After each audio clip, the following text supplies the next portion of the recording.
বাংলাদেশ সরকারি প্রাথমিক বিদ্যালয় প্রধান শিক্ষক সমিতি এবং কাশিয়ানী উপজেলা প্রাথমিক শিক্ষক সমিতি যে যৌথ উদ্যোগে আজকে যে সমাবেশটি হয়েছে, এতে প্রমাণিত হয়েছে যে কাশিয়ানী উপজেলার প্রাথমিক শিক্ষায় এক নতুন দিগন্তের উন্মোচন আজ ঘটল এবং এর মাধ্যমে আমি বিশ্বাস করি আগামী দিনে কাশিয়ানী শিক্ষকদের কাশিয়ানী উপজেলায় মানসম্মত এবং গুণগত প্রাথমিক শিক্ষা উন্নয়নের পাশাপাশি শিক্ষকদের কল্যাণে এই সংগঠনদ্বয় যৌথ উদ্যোগে কাজ করে যাবে। আজকে যারা নেতৃবৃন্দ রয়েছেন তাদের দৃষ্টিপাত করছি, শুধু নেতৃত্বের জায়গা থেকেই নয়, আমরা প্রত্যেকে জায়গা থেকে স্থান থেকে এমনভাবে আমাদের দায়িত্বশীল আচরণ এবং দায়িত্ব পালন করব, ভূমিকা পালন করব, যেটা মডেল এবং প্রত্যেক শিক্ষক নেতৃবৃন্দের একটি মডেল এবং দৃষ্টান্ত হতে পারে, যাতে কাশিয়ানী প্রাথমিক উন্নয়ন, মানসম্মত উন্নয়ন, পাশাপাশি শিক্ষকদের কল্যাণ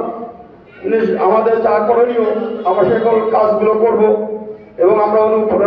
আগামী দিনে আগামী প্রজন্মের জন্য, আগামী নতুন প্রজন্মের জন্য আমরা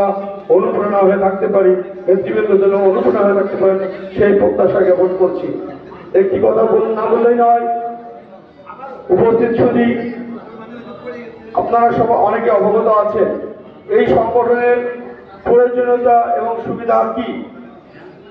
আমরা বাংলাদেশ প্রাথমিক শিক্ষক সমিতি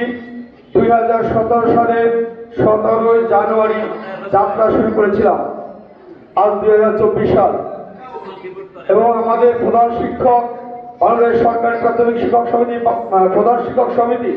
2024 সালে সম্ভবত মার্চ মাসে তাদের যাত্রা শুরু হয়েছিল। আমার পূর্বের বক্তা আমার ছোট বড় ভাই জনাব নাসিমুর রহমান সে সম্পর্কে বিস্তারিত আলোচনা করেছেন। আমি শুধু আপনাদের কাছে প্রশ্ন রাখতে চাই যে আপনারা জানেন যে এই পর্যন্ত শিক্ষক সমিতি আপনাদের তার প্রান্তে অনেক সেবায় পৌঁছে দিয়েছেন, সেই বিষয়ে বলে আমি আর চর্বণ করতে চাই না। শুধু একটি কথা আপনাদের উদ্দেশ্যে বলতে চাই যে আমাদের নেতৃত্ব দিতে হলে যাদের নেতা হব, যাদের নেতৃত্ব আমরা দিব, সেই স্টক হোল্ডারের সাথে যদি সম্পৃক্ততা না থাকে,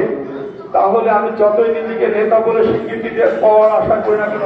সেটা আদৌ সম্ভব নয়। কারণ আমি শিক্ষকদের নেতা হব, শিক্ষকদের বাইপাস করে আমি যদি আমার নিজে